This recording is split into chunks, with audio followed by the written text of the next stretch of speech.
Welcome back to another edition of Yesterday in Sports Weekend Recap Edition. Let's take a look back at the scores and stories from across the weekend of December 30th and December 31st. As always, let's start with a rundown of all the NFL games. We had a full weekend of games, and man, did these games have huge playoff implications. We had one game Saturday night, and the Cowboys survived over beating the Lions 20-19 after a very controversial penalty took away the Lions' 2-point conversion off the board with 20 seconds left in the game. On Sunday, we had 10 games in the early slate. The 49ers lock up the 1 seed in the NFC after beating the Commanders 27-10. The Ravens lock up the 1 seed in the AFC after blowing out the Dolphins by a big old score 56-19. The Eagles rock a shopper to the Cardinals, losing 35-31, and are now in jeopardy of winning the NFC East. The Bills beat the Patriots 27-21 and have a chance to win the AFC East next weekend over the Dolphins. Bears dominate the Falcons 37-17. The Colts stay in playoff picture, beating the Raiders 23-20. The Jaguars blank the Panthers 26-0. C.J. Stroud and the Texans handle the Titans 26-3. The Rams escape with a win over the Giants 26-25. And the NFC South Division stays open as the Saints beat the Bucs 23-13. During the afternoon slate, the Steelers keep their playoff hopes alive, beating the Seahawks 30-23. The Kansas City Chiefs win their 8th straight AFC West title, beating and eliminating the Bengals from the playoff picture by a score of 25-17.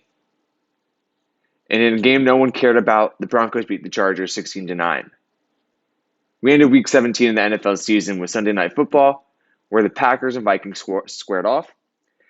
And the Packers dominated this game from start to finish, winning 33-10 and essentially knocking the Vikings out of the playoff picture completely.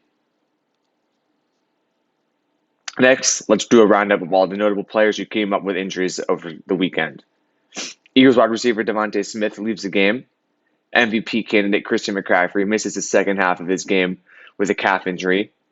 Saints running back Alvin Kamara exits the game with an ankle injury. And Dolphins top edge rusher Bradley Chubb gets carted off late in the game against the Ravens with a non-contact leg injury, most likely out for the season here. Bowl season is finally coming to an end, but the New Year's Six Bowls games finally started to kick off over the weekend. On Saturday, Missouri scored 14 points in the fourth quarter to beat Ohio State in the Cotton Bowl, which has to be a pretty odds-on fate for the worst bowl game of the year. Ole Miss puts over 500 yards of offense on Penn State to earn the victory in the Chick-fil-A Peach Bowl. And to end Saturday night, Georgia confirms the College Football Playoff Committee's choice by absolutely manhandling and blowing out Florida State in the Orange Bowl to be the champions there. It's an embarrassing loss. Over in college basketball, non-conference play is finally coming to an end, and most of the top 20 teams were back in action over the weekend, and they handled their business. Couple of upsets and big matchups over the weekend, and those came by the way of San Diego State handing Gonzaga their 4th loss of the season. And Florida Atlantic dropped a head-scratcher to Florida Gulf Coast. And Stanford put up 100 points on the way to upset number 4 Arizona. There's a blowout there. Let's end with a couple quick hitters on some big stories that also popped up over the weekend. We had a Woj bomb Saturday as the Raptors are trading guard OG Anunoby to the Knicks for starting forward RJ Barrett and 6th Man of the Year Immanuel Quickley. The Pistons' long-lived nightmare is finally over. They won a game, ending the 28-game losing streak. They did not hit 29. Goodness gracious, that's great for them. And then lastly, for you UFC and fight fans, the notorious Conor McGregor announced his long-awaited return to the UFC octagon. He'll be fighting Michael Chandler and expected that fight to take place in June. Well, that's all the news and stories from this past weekend. See you guys next time.